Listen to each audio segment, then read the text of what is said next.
I'm with the one and only referee, Jack Reiss. Thank you, sir, for dropping in. Always a pleasure to see you on deck. My pleasure. How you feeling this weekend? Great, great. I'm happy to be here in Nashville. It's great. We're in Nashville, Tennessee. You know, I stopped because I want to get some core points to the questions. Haven't had a chance to ask them myself. On the eve, a week out, you know, from Deontay WilderFury fight, you was the referee, the third man in the ring for the first one. Absolutely. Talk us up to that point during the fight. Did you feel... Which point? At the point, just say leading up to the knockout, you know, what was your assessment of the health? Sorry. What was your assessment of the health of both fighters, Deontay Wilder and Tyson Fury, in that fight? So we're talking about the 12th round, not the 9th yeah, round, not yeah. the 12th round. So they were both in great shape, fatigued because it was a 12-round fight, and unlike me, guy my size, those are very big men. It's a lot of weight they're carrying around.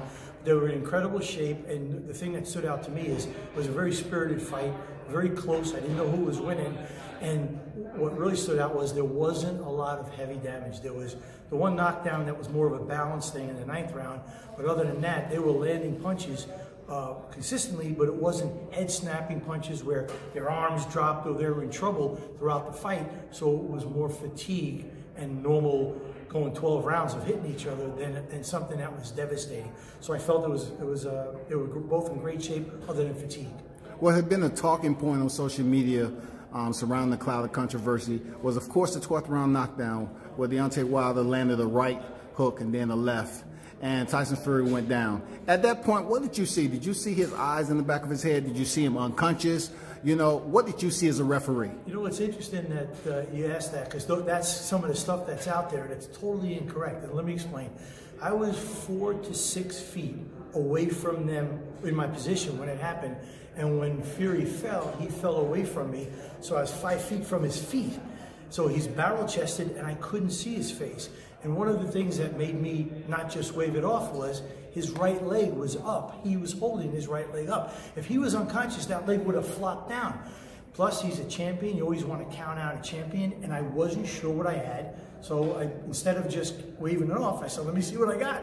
And when I got to him, his eyes were open, he was conscious, and as I was coming to him, his eyes shifted. His head didn't move, nothing moved, but his eyes shifted and looked at me like this. So at that point, I started audibly counting. I picked up the count from the timekeeper before that. She said 1, so I started stepping 2, 3, and then when I saw his eyes open, I started at 4. But I was counting, it just wasn't audible, because I thought he might be out with his eyes closed anyway. So when I got to 5, his eyes were like this, and then they popped wide open, and he rolled over and got up. He was totally aware where he was. I asked him, are you okay? He said, yes. Do you want to continue? Yes. Because I told him in the dressing room, and Deontay, if you get knocked down, I'm going to give you every chance to continue, but you got to respond to my questions with affirmative answers. And I said, I even want your head to go up and down. And if I'm not totally convinced, I'm going to make you walk to the right and left to demonstrate to me, the crowd, the doctors, the commission, that you are able to intelligently defend yourself. And he did that wonderfully. He had a bounce in his step, and I let it go. So as a referee, looking at a fighter as far as their body being limp or stretched out, that's what you look for. Okay, body language. Okay, for Fury, we never seen him in that spot, really. So did that kind of tell you during the knockout to give him a little bit of time to get himself together, being he never been laid out like that into that fight? No, there was no extra time given. You know, I played it back 100 times because I was accused of a long count. And a knockdown is any time due to a punch or punches that any part of your body other than the sole of your feet, the soles of your feet, are touching the canvas. So if you scrape your glove from a punch, you know, get knocked out, that's a knockdown. Conversely, when no part of your body other than the soles of your feet is touching the ground, you're up. So his glove came off the floor. As I was saying 9, it changes from me counting to assessing him. And that's what I did. So there was no extra time at all. Yeah, that was the point. When you look in the fight, it did seem like either you picking up the count a little bit late, or Tyson Fury getting up and he really wasn't coherent enough to continue the fight. I totally disagree, and history will prove it, whatever it's going to be. But the reality is, I stayed very close after the knockdown, like I do on a lot of knockdowns, because usually the guy gets knocked out. He's got to survive those next 20 or 30 seconds. We like to see him run. We like to see him hold. So as a ref, I stay closer to jump in if I have to. Yeah. And Deontay came out bomb squatting, and he was throwing those big punches, and I thought he only could probably catch him.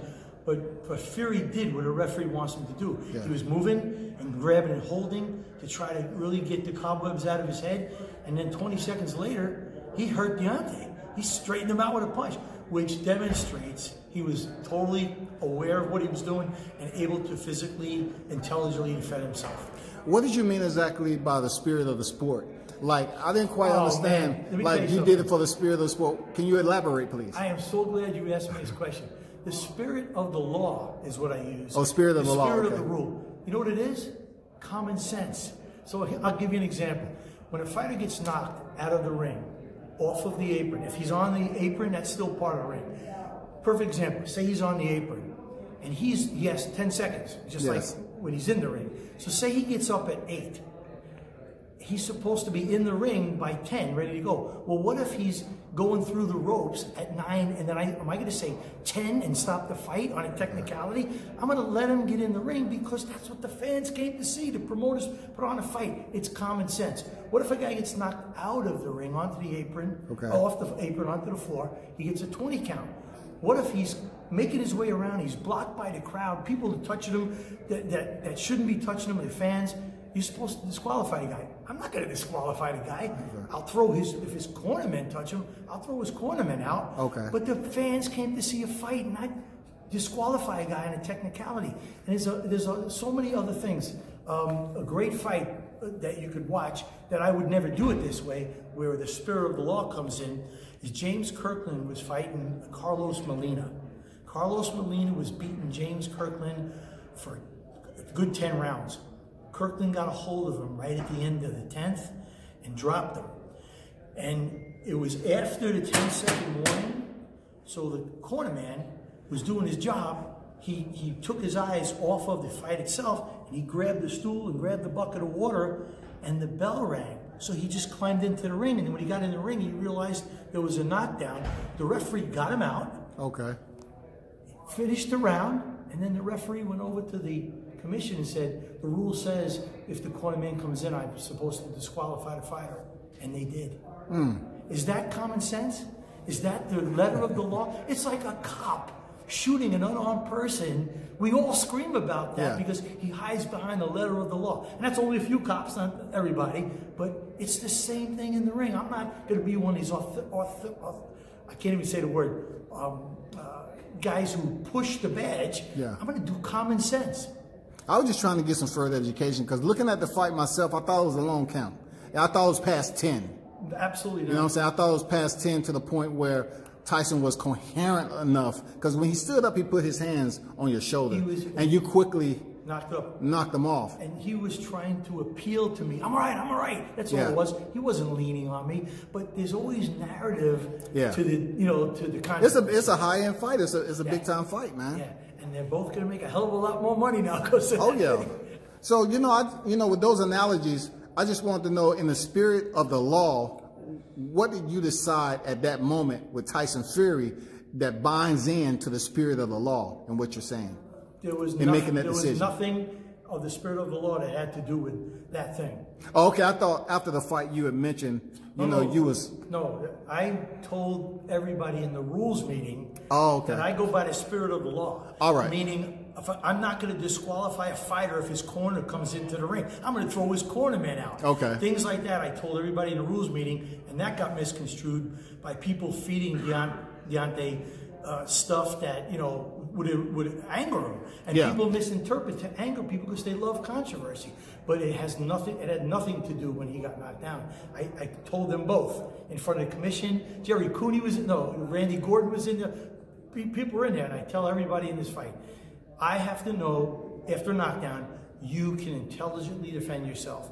And if I'm not totally sure after I count to 10, and I do a little assessment, I'm going to make you walk right or left. Because let me back up and say this. In the old days, we would say, you okay? You want to continue? Yeah. Give me your gloves. We wipe their gloves, and we'd say, walk to us. But what the doctors taught us now, the ringside physicians, is even a drunk could stagger forward. So, but a person who's having challenges with his balance can't navigate right and left, and it'll accent his stagger. So they want us to make them walk right or left. Larry Hazard wrote the memo. Larry Hazard was a fantastic referee in his day, and he's been the commissioner of New Jersey for 20 or 30 years. He wrote the memo describing when a fighter gets up, you want to test his ability to control his own body by making him walk to the right or left. I wish I had a copy and show it to you. Yeah, I would have definitely read it. You know, it's always good to get educated on what you all have to go through being the third man in the ring, because it is a lot in the heat of battle. It's an awful lot. And, you know, I've seen you and Bill Clancy, I don't know how many, several times. You know, let me ask you about the energy. What was the energy like you had to endure basically as a referee, a well-known referee, following this fight with Deontay Wilder and Tyson Fury? Because you're not going to be there next week. And I remember you saying that your presence or your name wasn't requested to be in the fight. How's that been for Jack Reiss?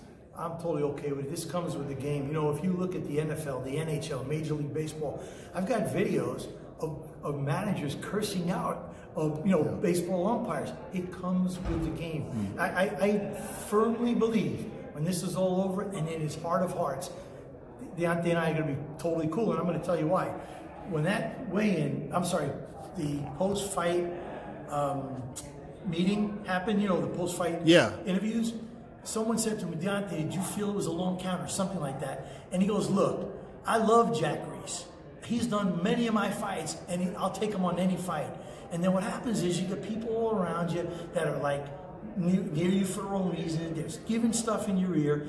If it angered him and it swayed him, I still believe when this is all said and done, me and Deontay will be tight. And I've never said a bad word about him. I think he's unbelievable, outstanding fighter and champion. And I've never said a bad word about him.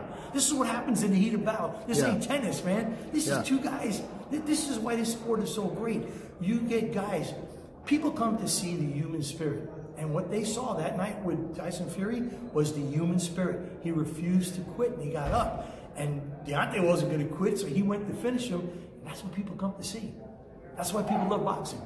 Yeah, and people really wanted to see that fight all the way to the final tick. You know, I mean, it was the magnitude of the fight was unbelievable. Next week is going to be the same. Nope, I think it's going to be bigger. Oh, it's going to be bigger? Okay. Yeah, because I'll tell you what, Deontay, before the first fight, wasn't throwing his right hand in sparring because he had just come off the broken right hand. Yeah. He's now healed, and he's used that right hand to knock two people out recently, and he's been throwing it a lot more. He's more comfortable. Fury, in the first fight, came off of a mental health illness breakdown, losing 100 pounds of weight, and now Fury has been consistent. He's had a couple of fights. His weight has been maintained, so we're going to see a better version of both of these fighters. And the build-up, and like what Deontay's calling it, unfinished business, I think this fight's going to be even bigger and better. I believe what I'm seeing on TV and the build-up to this is bigger and better than the first one. And I believe it. You know, when I said magnitude, I think it's going to explode with the star power and the amount of numbers it's going to get for this particular fight, because it's the biggest fight of 2020, hands down. I do want to ask you this: them two heading into the fight, Tyson Fury switching trainers and camp. Do you think it actually matter in him switching up, being in? He already fought Deontay Wilder, and then he fought Tom Schwartz and Otto Wallen. Is it necessary for a fighter he's been in there with 12 rounds for him to switch to Crunk Jim, you know, Stewart? I don't have any comment on that. I know in the past it really hasn't mattered, but you know, I'm an old guy already, and these young guys do things different. But you've been around boxing for a while, so yeah, we're doing an interview on a phone right now. Yeah. So these young guys, they do all new training techniques, and they do stuff that the old-time boxers didn't do. And if this guy feels it's necessary, well, you know, history will tell you if it was worth it or not. I don't know. But in the past, I don't think it's been really too successful when you change a trainer late in the game. But I don't know. Are you going to be on the card anywhere next week? No, I'm not going to Vegas next week. I'm going to be home watching it on pay-per-view like everybody else. I can't wait to see it. It's going to be a great fight. Well, Jack Reiss, it's been a pleasure. Great. Thank you very much. Questions and clarified a lot of stuff for you guys. Hey, I just wanted to get clarification. You can always ask me anything. Hey, I truly appreciate it. You stopping in and taking your time out of this fight card in Nashville, Tennessee this weekend. I know you're a busy person, but much respect and salute from World Combat Sports. And I always look forward to seeing you being the third man in the ring, man. And you're very welcome, and I respectfully request, if you hear people, explain to them what I explained to you about what the spirit of the law is and what happened on the knockdown, so maybe they'll learn a little bit more about boxing. It's a lot of people that are really uneducated that are doing the controversial stuff. I was able to absorb some education from you. You know, I always like to ask these individuals that's playing a prominent role in boxing, man, and you can't get any closer to the action than being in there in the ring. I'm telling you. So it's always good to get someone's side of the story and get that education. You know, what you mean by the spirit of the law and how you assess the 4 to 6 and what your visual was at that point in time with Tyson Fury. And you know, like, I'll give you an example. You said that you believe I picked up the count late from the timekeeper. Yeah. Absolutely not. I could show it to you. I got it on my phone, and you could watch. No one really sees the time, you know. You could watch 100 fights that I've done and other people done, and there's been counts way longer than mine. And there was a doctored up video on the internet that showed it like 13 seconds. Time watch. I got the actual thing. If you want to see it, we can watch it together. Where you watch the clock, and you'll see at 9, his hand is no longer on the ground. And I'm telling you, I was lucky that night. I was right on the money. Yeah. But you know, that's the way we do it. Thanks for the clarification. And you know, once the camera's off, I'd definitely like to take a look at that, man, just so I can kind of get your And I'm going to show you why I counted. You'll see his leg up. You know, his leg. He's holding his own leg up. So when I turned, I saw that leg up. Oh, he's not out. Was my instinct. Let's go see what we got. Thank you very much for that summation. I appreciate it, Jack Reiss. You're very welcome. I'll show it to you. And salute from welcome.